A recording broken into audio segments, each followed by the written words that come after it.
देखो अब आपको मान लो क्लिक नहीं कर रहा, क्या हो, क्या हो गया, क्या करूं। एक तो इसके लिए ना एक फॉर्मूला टाइप बनता है, उसको मुझे लगता है कि इस वाले कॉन्सेप्ट में आपको याद रखना चाहिए। अब ये मत कहना कि सर आपने कहा था फॉर्मूला नहीं बताऊंगा फिर भी क्वेश्चन चुटकियों में उड़ेंगे, उड़ेंगे। वो भी बताऊंगा कैसे उड़ेंगे, लेकिन आप उसको याद करोगे तो थोड़ा सा दूरी निकालना आपके लिए आसान होगा। पहले मैं फॉर्मूले पे नहीं जाता हूं, मैं कहता हूं मुझे नहीं आता कोई फॉर्मूला। ए से बी तक की यात्रा करता है 50 किलोमीटर से, और बेसिकली अगर 50 से चलता है तो 1 घंटा पहले पहुंचता है, 30 से चलता है तो 1 घंटा बाद में। तो मैं अगर दोनों स्पीड ले लूं, स्पीड का रेशियो ले लिया, यहाँ पे 50 था और यहाँ पे बेसिकली 30, तो टाइम का रेशियो इनके अपोजिट में आएगा। तो अगर यहाँ पे रेशियो लेना है ना मैं टाइम के लिए, तो यहाँ पे अगर 3 था तो यहाँ पे कितना लेना पड़ेगा, 5 लेना पड़ेगा। भैया अगर यहाँ पे 3 टाइम लग रहा था तो यहाँ पे 5 लगेगा। आप आसानी से कह सकते हो कि सर बेसिकली इसका गैप कितना है, 2 घंटे। यानी कि यहाँ पे 3 घंटे लगते तो यहाँ पे 5 घंटे। पहले 1 घंटा लेट हो रहा था, अब 1 घंटा, मतलब पहले 1 घंटा जल्दी पहुंच रहा था, अब 1 घंटा लेट हो रहा है। तो एक्चुअल में गैप भी कितना आ गया, 2 आ गया। तो आप कहोगे सर 2 की वैल्यू 2 है, तो इसका मतलब है कि 3 की वैल्यू 3 होगी। अगर 3 की वैल्यू 3 है और कितनी स्पीड थी 50, तो दूरी कितनी आ जाएगी, आप कहोगे सर 150। एक व्यक्ति शहर ए से शहर बी तक यात्रा करता है।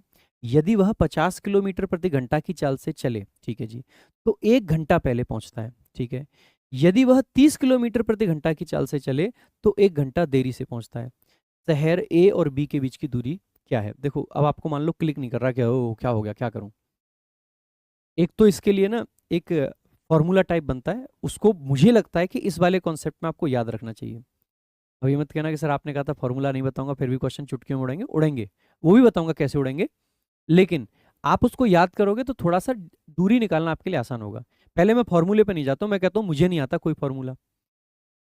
ए से बी तक की यात्रा करता है 50 किलोमीटर से, और बेसिकली अगर 50 से चलता है तो 1 घंटा पहले पहुंचता है, 30 से चलता है तो 1 घंटा बाद में।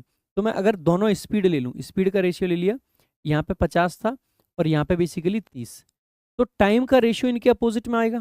तो अगर यहाँ पे रेशियो लेना है ना मैं टाइम के लिए, तो यहाँ पे अगर 3 था तो यहाँ पे कितना लेना पड़ेगा, 5 लेना पड़ेगा। भैया अगर यहाँ पे 3 टाइम लग रहा था तो यहाँ पे 5 लगेगा। आप आसानी से कह सकते हो कि सर बेसिकली इसका गैप कितना है, 2 घंटे। यानी कि यहाँ पे 3 घंटे लगते तो यहाँ पे 5 घंटे।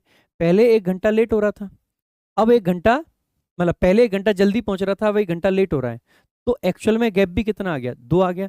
तो आप कहोगे सर 2 की वैल्यू 2 है, तो इसका मतलब है कि 3 की वैल्यू 3 होगी।